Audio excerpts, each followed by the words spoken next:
O, o capítulo 57 do livro de Isaías, ele começa com uma descrição do estado abençoado dos justos que perecem, né, que partem dessa para um outro estágio. Eles são levados para longe do mal que está para vir, entrando num estado de paz. Os justos que permanecem são consolados, entendendo a condição espiritual dos que partiram. O livro, versículo 1, ele começa assim: o justo perece e o fiel muitas vezes morre cedo, mas ninguém parece se importar, nem se pergunta por quê. Ninguém parece entender que Deus os poupa do mal que virá. Pois quem anda por caminhos íntegros descansará em paz quando morrer. Aqui é o estado do o porquê. Muitas vezes a gente se pergunta por que uma pessoa tão doce, tão correta morre tão cedo. Porque a própria descrição fala: os justos muitas vezes morrem cedo, porque Deus não quer que o mal, que ele alcance o mal, né? Esse mal que nos rodeia o tempo todo. E em seguida, já no versículo 3, ele começa a dizer aqui, né? Fazer uma descrição do mal. Aqui ele diz assim: mas vocês, filhos de feiticeiras, venham cá, aproximem-se, filhos de adúlteras, de prostituta. De quem vocês zombam, fazendo caretas e mostrando a língua? Vocês são filhos de pecadores e de mentirosos, adoram seus ídolos com ardente paixão, debaixo dos carvalhos de toda árvore verdejante, sacrificam os filhos dos vales entre as rochas do desfiladeiro. Seus deuses são as pedras lisas nos vales. Bom, aqui é a descrição do iníquo, né? O sujeito que tem prazer no mal, permanecer no mal.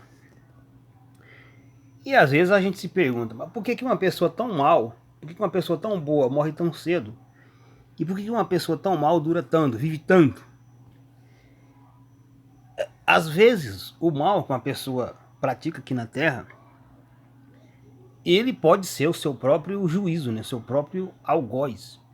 O mal que ele tanto pratica pode ser o castigo que ele chama para si mesmo.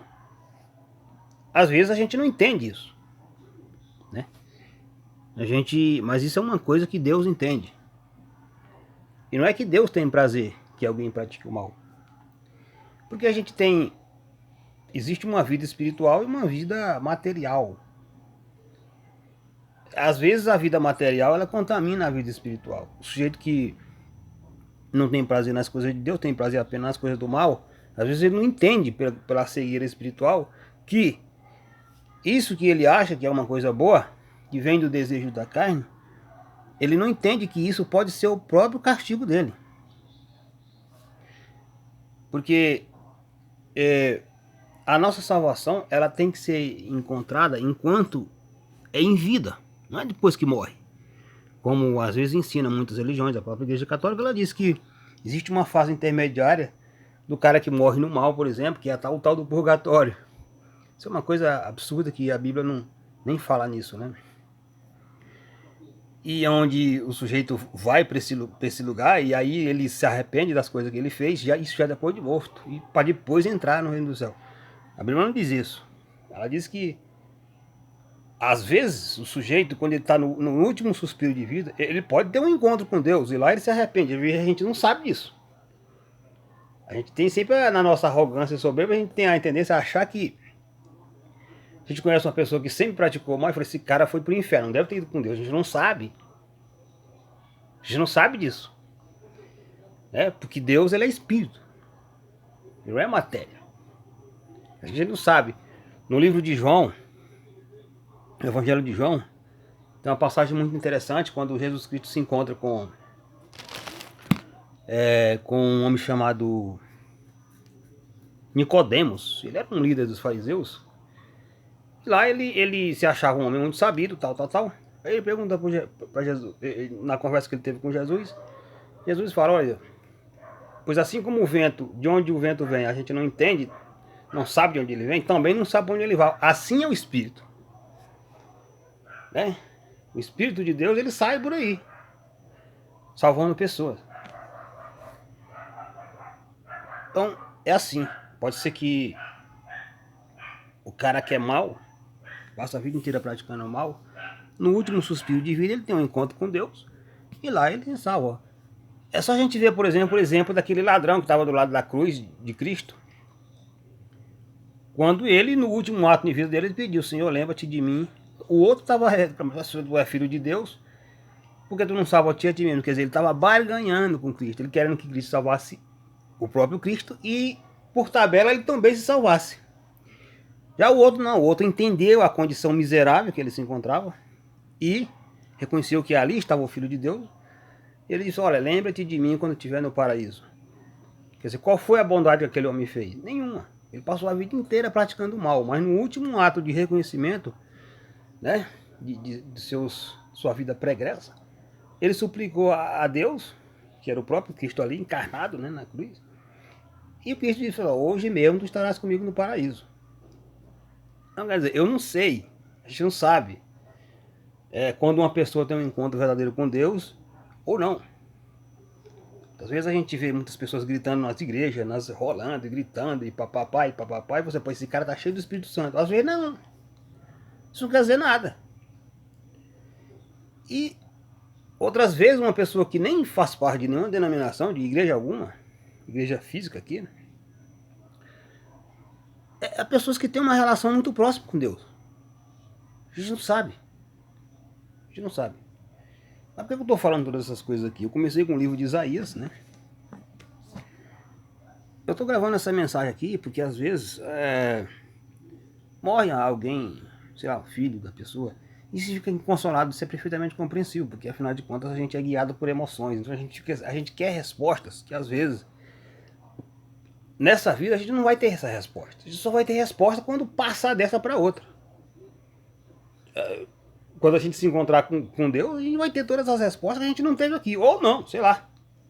Às vezes você nem vai, você passar desse estágio para o outro, você nem vai mais se preocupar, mas por que aconteceu tudo isso e isso? Às vezes lá é tão bom que o cara não quer mais nem saber. Então assim, os caminhos de Deus são muito misteriosos, a gente não sabe realmente o que é. Mas eu tô gravando esse vídeo aqui apenas para dizer o seguinte, morreu um ente querido, saiba, meu amigo, que apesar dessa criança ser filho de pecadores, e ele por tabela ser um pecador, porque a gente não é pecador porque peca, pra você entender isso. A gente peca porque é pecador, porque o pecado está na origem.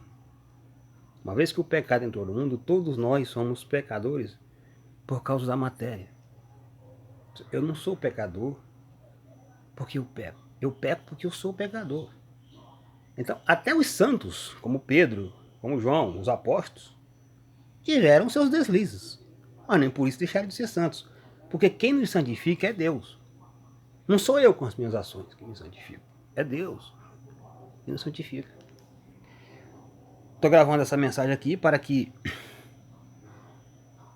quem vê esse vídeo se console. Sabendo que quando um ente querido seu morreu, um anjinho, você pode ter certeza, meu filho, que ele saiu direto para os braços de Deus. Tá tocando harpa lá.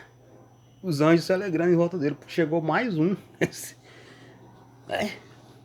Isso a gente fica triste, mas se a gente fosse pensar racionalmente, isso era motivo de alegria pra gente. A gente sabe que um ente querido que saiu do nosso meio está com Deus. Você quer companhia melhor do que isso? Quer dizer, o lugar onde ele está é muito melhor do que aqui. Não é? Bem, é isso que eu queria dizer. Fiquem com Deus. Que a paz do Senhor esteja com vocês. Agora e para todo sempre. Amém.